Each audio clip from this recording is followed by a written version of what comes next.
السلام عليكم everyone. بسم الله الرحمن الرحيم. الحمد لله رب العالمين. اللهم صل على سيدنا محمد وعلى آله وصحبه أجمعين. First, I would thank Professor Mumtaz for his introduction. I'm so grateful for the organizers that they selected me to be here in this place conference to participate. My topic will be about the epistemology of transmission, but before going ahead, I have to simplify and define some technical terms maybe I'll use. Every meaningful compound words can be subject to be true or false, or cannot be subject to be true or false.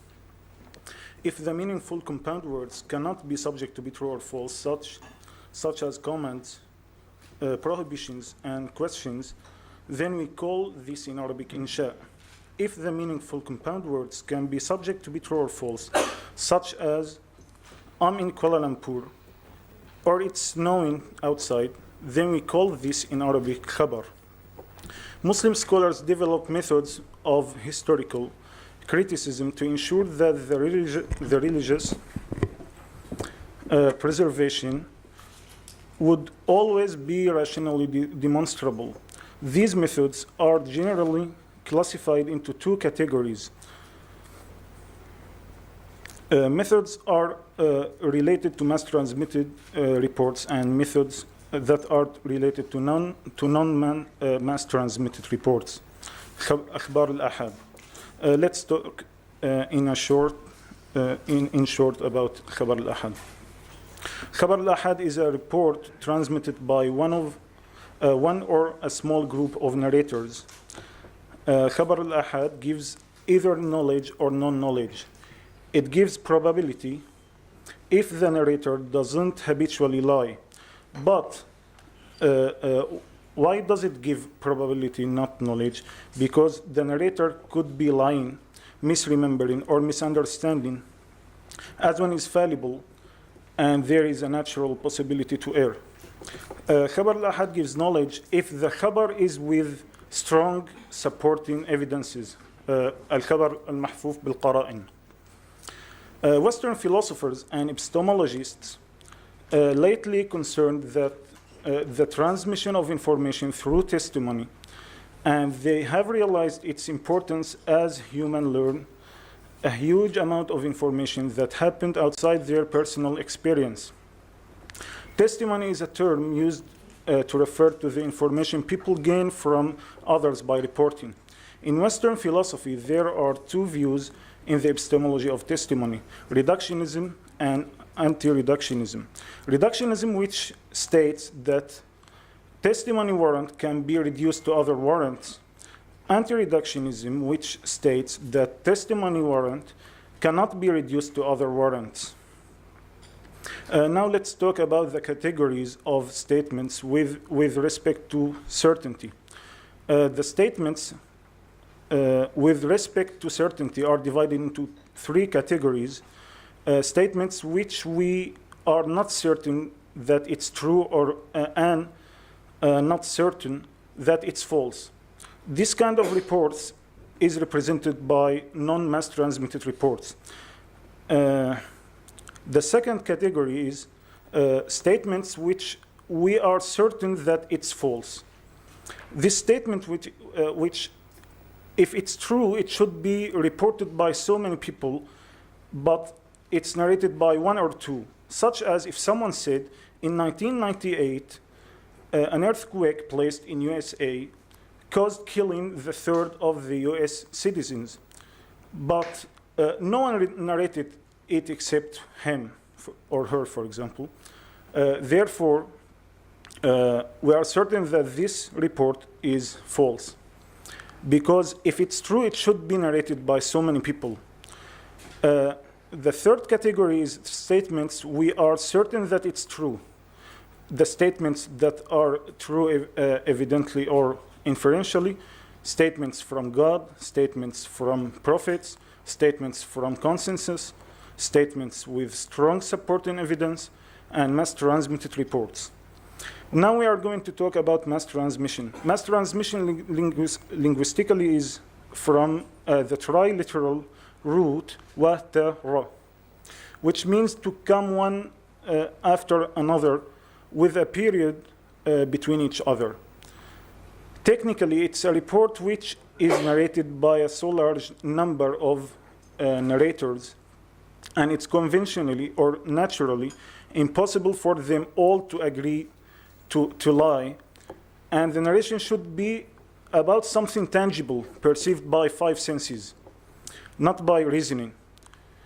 We said narrated by a large number of narrators to exclude non-mass transmitted reports. And we said it's conventionally or naturally impossible for them all to agree to lie, to exclude the rational possibility to agree to lie. And we said that and the narration is about something, should be about something tangible, because if it's not so, the narrators may be wrong in their reasoning. Mass transmission gives knowledge. We argue that we have no doubts that there are so many places exist without having been there. And we have no doubts that there are a lot of reports about past people, like kings or famous people, that they existed, but we have never seen them. We have no doubts that there is a place called Mecca without ever being there. And we have no doubts that there was a person called Hitler, and he was a German politician. Shramanas, called in Arabic as-Summaniya, and Brahmins, called in Arabic al-Barahima, anciently held that mass transmission doesn't give knowledge but gives probability. And they argued that we often hold things for certain to later on realize that it's not that certain. Likewise, one could say that our belief that mass transmission is certain could change later on. This argument against this would be that this transition from certain to not certain anymore just shows that we initially didn't have knowledge but only a belief, which is different from having certain knowledge. The distinction here must be made between a psychological state to believe and the epistemological statement I know. They held also that the kinds of evident knowledge shouldn't differ, but we find in ourselves that the knowledge of 1 + 1 = 2 more evident than the knowledge of existing of Salah ad-Din al-Ayyubi, for example.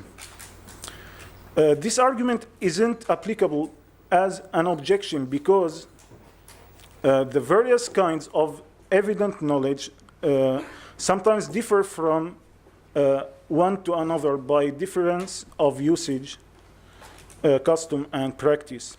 The third argument, the testimony of each separate individual within a mass transmitted report never gives certainty but only gives probability. Yet, since it's possible for one individual to lie or to forget certain details or to report wrongly, it entails that certain individual reports within a mass transmitted report can be false. However, the way we judge a mass transmission is different from a single report, since the judgment of mass transmission is based on common factor, which can be compared to the rope that is made of individual weak fibers that only have strength as a bundle, i.e. rope. Hume, as an empirical philosopher, denied miracles because he didn't see any supernatural event happens. He wondered how it can be that mass transmission, which by its nature is from the natural realm, allows and judges something that is supernatural. Why cannot we say that mass transmission is violated and the narrators lie instead of holding that a dead man became alive? It's kind of insufficient reason, he claimed. We counter-argue that A mass transmitted report concerning the occurrence of a miracle report is either true or false. If the report is considered true, then we have reached our aim, which is establishing the truth of the miracle's occurrence. If the mass transmitted report is based upon falsehood, then it would be a violation of the natural law. And since we abide by the premises of divine creation, Allah khaliqu kulli shay, we can argue that even such violation of the natural law is by Allah. Since the report implies that the Prophet challenged people to prove that he's sent by Allah, and this report is transmitted to us, then it's a miracle.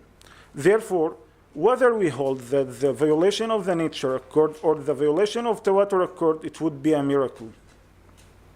The importance of mass transmitted reports lies in two things. The first one is religious, and the second one is non-religious. As for the religious importance, proving every religion's veracity requires arguing for the existence of God, his attributes, sending prophets by God, and transmitting the religion without distortion to the present day. So mass transmission is one of the pillars that is needed to prove the truth of a religion. Imam Zarkashi stated in البحر المحيط: اعلم أن أساس النبوات والشرائع يتعلق بأحكام الأخبار وما هذا شأنه فحقيق الاهتمام به لما يؤمل لمعرفته من صلاح الدين والدنيا. Know that the foundation of the prophethood and divine legislations is established upon the criteria of the veracity of reports, and everything of such gravity should be taken care of because it leads to goodness in religion, which is Islam, and the world. As for the non-religious importance, we learn by testimony a huge amount of information that happened outside of our personal experience. By testimony, as we cannot experience everything in the world personally. Otherwise, everyone's age will expire before experiencing everything in the world. For example, we hear from a large number of biologists that the number of chromosomes that human has is 46. And I think most of us didn't experience this, although we take it as a fact. Thank you so much for listening.